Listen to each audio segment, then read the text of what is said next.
सभी खबरों से जुड़ी किसी भी छोटी या बड़ी अपडेट को पाने के लिए सब्सक्राइब करें हमारे चैनल खबरी चौखट को और किसी भी नोटिफिकेशन को पाने के लिए बेल आइकन को दबाना न भूलें, क्योंकि हम रखते हैं चप्पे चप्पे पर नजर।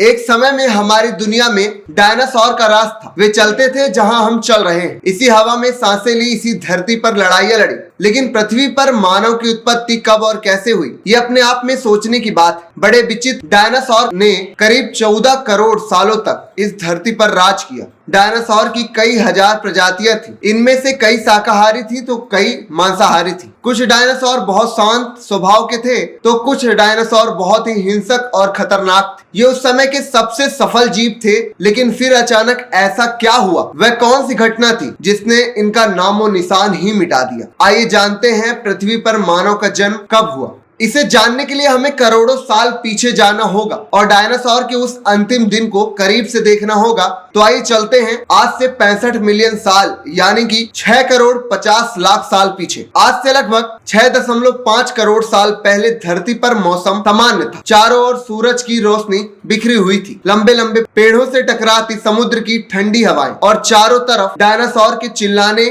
चिघाने की आवाज। जब ये सारी डायनासोर प्रजाति जब ये आराम से धरती पर अपना जीवन बिता रहे थे, तब 10 करोड़ साल पहले ही इनकी किस्मत लिखी जा चुकी थी। 10 करोड़ साल पहले एक छोटा एस्ट्रॉयड का टुकड़ा जो दूर अंतरिक्ष से आ रहा था, वह पृथ्वी से लगभग 20 करोड़ मील दूर मंगल और बृहस्पति के बीच क्षुद्र बेल्ट में घूम रहे एक बड़े एस्ट्रॉयड से जा टकराता है। इस टकराव से उस बड़े एस्ट्रॉयड की दिशा बदल जाती और वह क्षुद्र ग्रह बेल्ट से निकलकर सीधे पृथ्वी की ओर 22,000 मील प्रति घंटे की रफ्तार से बढ़ने लगता है। जब यह एस्ट्रॉयड पृथ्वी से 3,84,000 किलोमीटर की दूरी पर था, तब शायद धरती से डायनासोर का अंत न होता यदि यह एस्ट्रॉयड पृथ्वी के उपग्रह चांद से टकराता। लेकिन नियति को कुछ और ही मंजूर था, इसलिए यह बड़ा एस्ट्रॉयड चांद के बहुत करीब से गुजर गया। 40 किलोमीटर के व्यास वाला ये ट्रिलियन मैट्रिक टन का ये एस्ट्रॉयड प्रत्येक सेकंड के साथ साथ पृथ्वी की तरफ बढ़ता जा रहा था। यह एस्ट्रॉयड जब पृथ्वी के वातावरण के संपर्क में आया तो इसकी रफ्तार एकाएक 70,000 किलोमीटर प्रति घंटा हो गई। पृथ्वी के वायुमंडल में घुसते ही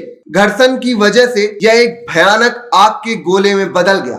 यह इतनी रफ्तार से धरती की ओर बढ़ रहा था कि सिर्फ 4 मिनट में इसने अटलांटिक ओशियन को पार कर लिया। इसमें चमक इतनी अधिक थी कि पृथ्वी पर टकराने से पहले ही हजारों जीव आग के इस दहलते गोले को देखकर पूरी तरह अंधे हो चुके थे। ये जीव उस उल्का को देख नहीं पा रहे थे, लेकिन वह उसकी भयानक गर्मी को महसूस कर रहे थे। कुछ ही क्षण में ये एस्ट्रॉयड सीखों की खाड़ी के पास जमीन से टकराता है और लगभग यह 35,000 डिग्री सेल्सियस ऊंचा वाला एक भयंकर विस्फोट होता है। इस टकराव का विस्फोट लगभग 10 हाइड्रोजन बम के विस्फोट के बराबर था। यह विस्फोट इतना शक्तिशाली था कि इसके टकराते ही धरती की लाखों टन धातु अंतरिक्ष में चली गई। टकराने वाली जगह पर 180 किलोमीटर चौड़ा 20 किलोमीटर गहरा गड्ढा बन गया। विस्फोट के कारण इस गड्ढे का सारा मेटल और पत्थर आसमान में घुल के बड़े बादल में बदल गया। 16 मिनट 40 सेकंड बाद जमीनी टकराव की वजह से धरती के अंदर चारों ओर 12.1 तीव्रता की भूकंपीय तरंगे उठने लगी। इस वजह से समुद्र में विशाल काय लहरों का निर्माण हुआ और एक के बाद एक सुनामी की लहरें चारों तरफ बढ़ने लगी। भूकंपीय तरंगों ने सभी सक्रिय ज्वाला मुखियों को दहला दिया, जिसके कारण जगह जगह डायनासोर का विनाश शुरू हो गया। धरती के महाविनाश की प्रक्रिया आरंभ हो चुकी थी। इस भयानक विस्फोट में रेडिएशन की मात्रा इतनी बढ़ गई कि इसके 800 किलोमीटर की दायरे में आने वाले सभी जीव जंतु जलकर पूरी तरह राख के ढेर में बदल गए थे। इस महाविनाश में उड़ने वाले डायनासोर जमीनी खतरों से तो बच निकले। ये तो महाप्रलय की शुरुआत मात्र थी। विस्फोट की वजह से जो लाखों टन मेटल, धूल और पत्थर अंतरिक्ष में गया था, ठीक 40 मिनट बाद आग के गोले के रूप में वे धरती पर बरसने लगे। एक ही धूल का एक बहुत बड़ा तूफान 6,000 किलोमीटर प्रति घंटे की रफ्तार से पृथ्वी की दूसरी तरफ मौत लेकर आ रहा था। धूल के बादल कई किलोमीटर मोटे थे, जिसके वजह से धरती पर सूरज की रोशनी पहुंच पाना असंभव हो गया। गर्म हवाओं का तापमान 100 डिग्री सेल्सियस से ज्यादा होने के कारण धरती पर लगभग सभी पेड़ पौधों की आबादी जलकर खाक हो गई थी। विस्फोट के 90 मिनट बाद धरती का तापमान 200 डिग्री सेल्सियस तक बढ़ गया। इसकी वजह से जो डायनासोर विस्फोट के इलाके से कोसों दूर थे वे इस गर्मी से बच नहीं पाए। इस महाप्रलय से लगभग कुल 90% प्रजाति धरती से खत्म हो गई थी और जो 10% जीव धरती पर बच गए थे उसमें सिर्फ वही जीव जिंदा रह सके जिसका वजन 30 किलोग्राम से कम था। इसका कारण ये था कि उस महाप्रलय में लाखों की संख्या में जीव मारे जा चुके थे और पेड़ पौधों की सारी आबादी भी जलकर खाक हो चुकी थी, जिसके चलते यहाँ जो बड़े और विशाल काय जीव बच गए थे उन्हें भरपूर मात्रा में खाना पीना न मिल सका। ये महाप्रलय किसी अन्य जीव के लिए फायदेमंद साबित होने वाला था। धरती पर डायनासोर का अंत एक छोटी प्रजाति के लिए एक सुनहरा अवसर लेकर आया और वह प्रजाति थी मैमल्स की। मैमल्स क्या थे, कैसे बच गए महाप्रलय से?